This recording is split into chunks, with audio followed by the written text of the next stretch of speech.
How to spot the moment you're becoming the problem. No one thinks they're the issue until they are. Introduction: the blind spots that keep you stuck. Here's a truth most people will never admit. We've all been the problem at some point. In an argument, we've held on to being right longer than we should have. In a relationship, we've blamed the other person without checking our own patterns. In our careers, we've sabotaged the opportunities and called it bad luck. And yet, when we hear about toxic people or bad relationships, we always assume we're on the right side of the equation. Nobody ever thinks they're the problem. And that's exactly how people become the problem, by believing they're too self-aware to ever be wrong. Hey, this isn't about guilt tripping. We've all been here. But real power comes from recognizing our patterns, not running from them.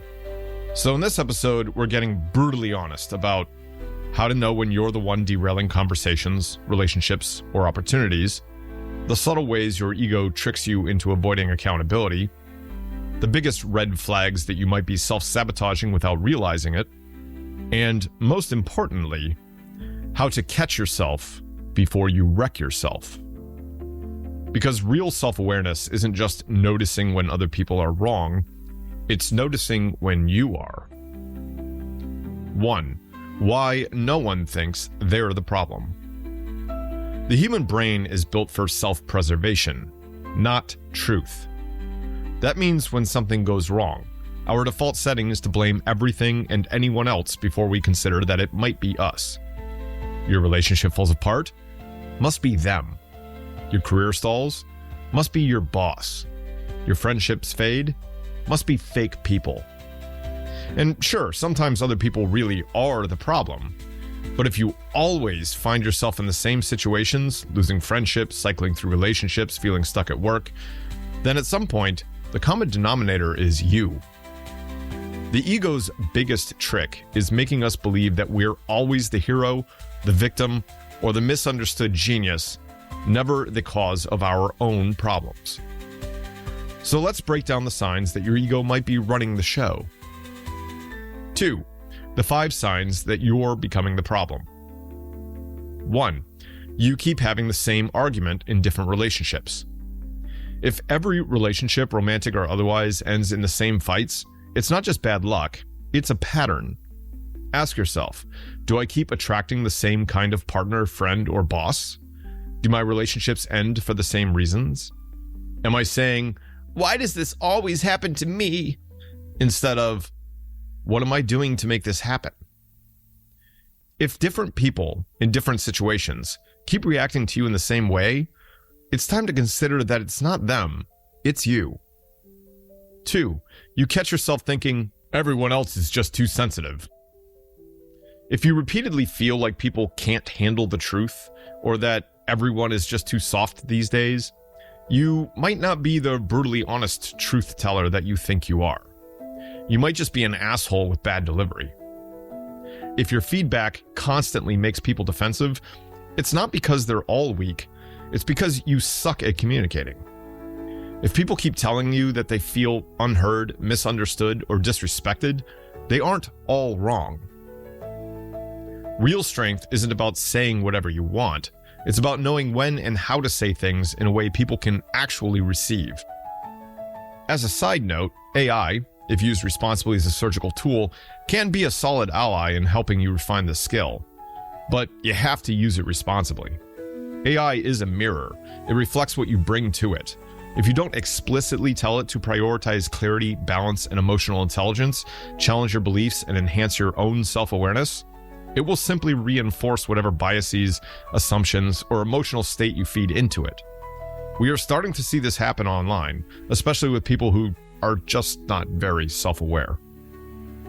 It can sharpen your words or distort them. It can help you communicate effectively or justify your own blind spots. The difference? How you choose to wield it. Just like AI, our brains reflect back what we feed them. If you don't challenge your assumptions, you'll keep reinforcing them. 3. You always have an excuse, and it's always not your fault. Your ego will always give you a reason why nothing is really ever your fault. If you lost a job, it was because your boss was unfair. If a partner left, it was because they were insecure or toxic or crazy. If a friend distanced themselves, it was because they couldn't handle your realness. Sure, sometimes those things are true, but if there's always a reason you're never to blame, it's time to ask, is my life actually full of bad luck? Or am I just refusing to take accountability? 4. You're getting defensive instead of curious. Here's an uncomfortable but powerful truth. The moment you feel defensive is the exact moment you should be listening the hardest.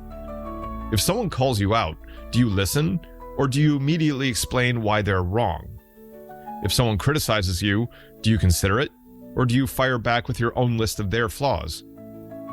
If multiple people have pointed out the same issue about you, have you ever stopped to consider that they might be right? Defensiveness is the knee-jerk reaction of an ego that doesn't want to be questioned. But real strength comes from being willing to sit with discomfort and ask, what if they have a point? 5. Your life feels stagnant, but you think it's everyone else's fault. If you feel stuck in life, same problems, same struggles, same excuses, but nothing is changing, it's time to ask, am I actually doing anything different? Am I taking risks or just complaining? Am I waiting for things to change instead of actively changing them? If life keeps handing you the same lesson, and you keep failing the test, at some point you have to realize you are the one holding yourself back. 3. How to catch yourself before you wreck yourself. So, how do you actually get out of your own way? Here are 3 simple but brutal ways to start practicing real self-awareness. 1. The reverse blame exercise. Next time something goes wrong, instead of asking who or what is to blame, ask, what did I do or not do, or what am I going through right now that contributed to this? Even if others are genuinely at fault, look at your role too. Not to blame yourself unfairly, been there, done that, but to recognize where you had influence and where you can grow. Could you have set a boundary earlier? Did you ignore red flags hoping things would improve? Did fear, pride, or emotional investment stop you from taking action? Self-reflection doesn't absolve others of responsibility, it just ensures that you're not giving away your own power. If you always look for your part, you'll always find ways to grow. 2. The would I accept this from someone else test. If you catch yourself making an excuse for your behavior, flip it. If a friend did this to you, would you accept the same excuse? If an ex treated you this way, would you let it slide? If a coworker blamed the boss instead of owning their mistakes, would you respect them? If you wouldn't tolerate it from someone else, don't tolerate it from yourself. 3. The 5-year rule check-in. Ask yourself, if I keep thinking and acting the way I do now, what will my life look like in 5 years? Will you still be having the same arguments? Will you still be blaming the same people?